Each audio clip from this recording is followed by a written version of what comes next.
Star రెస్టారెంట్లలో గలీజ్ food, కులిన కూరగాయలు, నిల్వ ఉంచిన మాంసంతో వంటలు, పాడైపోయిన డేట్ దాటిన సరుకులు వాడకం, పురుగులు పట్టిన మైదా, బూజు పట్టిన జీడిపప్పు, ఫుడ్ ఐటమ్స్లో బొద్దింకలు, ఫుడ్ సేఫ్టీ అధికారుల తనిఖీల్లో బయటపడ్డ భాగోతం. హైదరాబాద్లో నెలన్నర రోజులుగా ఆఫీసర్ల దాడులు, టెస్టులకు ఫుడ్ శాంపిల్స్, మేనేజ్మెంట్లకు నోటీసులు. ఇటీవల ఓ ప్రముఖ హోటల్లో తనిఖీల్లో పట్టుబడ్డ నిల్వ ఉంచిన చికెన్. అవి పేరుకు ఫేమస్ రెస్టారెంట్లు. స్విగ్గీ, జొమాటో ఓపెన్ చేసిన, గూగుల్లో వెతికిన స్టార్ రేటింగ్ 4కి పైగానే ఉంటుంది. కానీ పైకి పాష్గా కనిపించే ఆ రెస్టారెంట్లో వంటలకు వండుతున్న ఐటమ్స్ చూస్తే మాత్రం వాంతి చేసుకోవాల్సిందే. పురుగులు పట్టిన మైదా పిండి, పాడైన చింతపండు, 2-3 రోజులు నిల్వ ఉంచిన చికెను, బూజు పట్టిన జీడిపప్పు, డేట్ అయిపోయిన సరుకులు, సగం వండి స్టోర్ చేసిన ఫుడ్డు, శుభ్రత లేని కిచెన్, ఇలా చెప్పుకుంటూ పోతే ఎన్నో. కొద్ది రోజులుగా హైదరాబాద్లో ఫుడ్ సేఫ్టీ అధికారులు చేస్తున్న తనిఖీల్లో ఈ రెస్టారెంట్ల భాగోతం బయటపడ్డది. ఇక్కడ చూడండి, ఈ పేపర్ దాచిపెట్టిందా, అధికారులు దాచిపెట్టిందా, ఆ రెస్టారెంట్ పేరు బయటికి పెట్టలే. ఈ రెస్టారెంట్ పేరు బయట పెట్టలే. ఇప్పుడు ఇది ప్రజలకు నష్టం చేకూర్చే వార్తే కదా. ఇది రాసుకురావడమేమో రెస్టారెంట్లో గలీజ్ ఫుడ్లు ఉన్నాయని రాసుకొచ్చిండ్రు.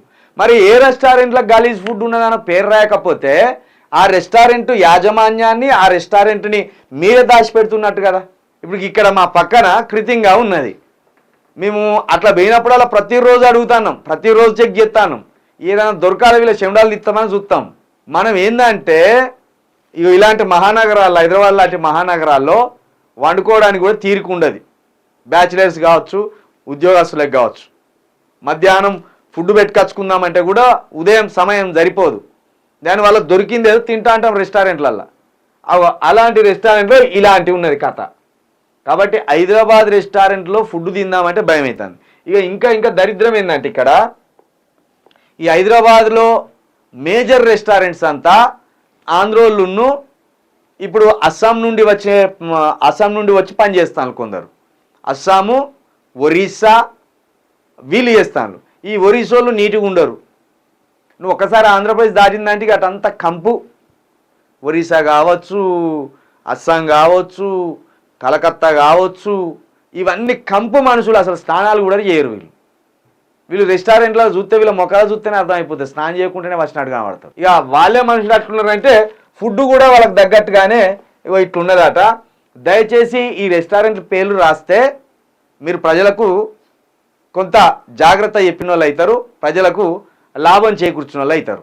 రెస్టారెంట్లు పేరు చెప్పకుండా తనిఖీలు చేసినాం, ఇట్లా గలీజ్ ఫుడ్ ఉన్నదంటే ఏ రెస్టారెంట్ అది? ఏ రెస్టారెంట్కు పోకూడదు. ఇది ఏం చేస్తారంటే ఇప్పుడు వీళ్ళు ఉన్నారు కదా ఈ ఆఫీసర్లు వీళ్ళతోటి ఏదో కొంత మాట్లాడుకుంటారు. అక్కడికి మమ అనిపించుకుంటారు. కథం తెల్లారి నుండి వీడు వండుతా అంటారు. మనం పోయి తిని ఫుడ్ పాయిజన్ అయ్యి మన ప్రాణాల మీదకి తెచ్చుకున్నాడు అవుతుంది. ఇలాంటి తతంగా నడుతుంది. ఇది 100% వెలుగు పేపర్ ఏదో కథ చేసింది. దీంట్లో పేరు రాయకుండా ఇది మరి రెస్టారెంట్లను బ్లాక్మెయిల్ చేయడానికి రాసుకొచ్చిన వార్తనో లేకపోతే వాళ్ళతోటి ఆల్రెడీ ముందే ఓ మ్యాచ్ ఫిక్సింగ్ లాగా కొంత డబ్బు మాట్లాడుకొని జస్ట్ బెదిరింపులకు పాల్పడి ఇంకోసారి ఇట్లా జరగద్దని చెప్పడానికో. రెస్టారెంట్ పేరు రాకపోవడం ఇక్కడ చాలా దారుణము. దీన్ని ఖచ్చితంగా ఎవరైతే ఉన్నారో వాళ్ళు పోయి దీన్ని మూసేయవలసిందే. జొమాటోలు అవి ఇవి సేఫ్టీ అధికారులు మీరు పోయి దీన్ని మూసిపడేయ్రి.